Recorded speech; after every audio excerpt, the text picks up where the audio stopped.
எனக்கு கரெக்டாக சிசேரியன் சொல்லிட்டாங்க. அட்மிட் பண்ணி ஆப்ரேஷன் தியேட்டருக்குள்ள கூட்டிகிட்டு போயிட்டு அனஸ்தீஷியா கொடுக்குறாங்க. அந்த டீப் மயக்கத்துக்கு போகிறேன். போகும்போது அந்த அம்மா பகவதி அம்மா வந்து கழுத்து நிறைய ஒரு எலுமிச்சப்படைய மாலை போட்டுட்டு பெரிய பொட்டு வச்சுட்டு என் கண்ணுக்கு காட்சி தராங்க. நான் வந்து உனக்கு மகளாக வந்து பிறக்கிறேன், பெண் குழந்தையா தான் நான் வந்து பிறப்பேன் அப்படின்னு எனக்கு வாக்கு கொடுத்துட்டு போனாங்க.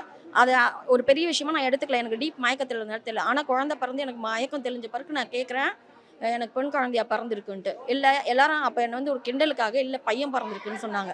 இல்லை எனக்கு அம்மா வாக்கு கொடுத்தாங்க, ஒன்று தான் எனக்கு பிறந்திருக்கும்னு சொன்னேன். ஆனால் அதுக்கு முன்னாடியே நாங்கள் கன்சீவாக இருக்கும்போது ஜாதகம் பார்க்கும்போது எந்த இடத்துல பார்த்தாலுமே வந்து உனக்கு பையன் தான் பிறக்கும் 3வது குழந்தைய அப்படின்னு சொல்லியிருந்தாங்க.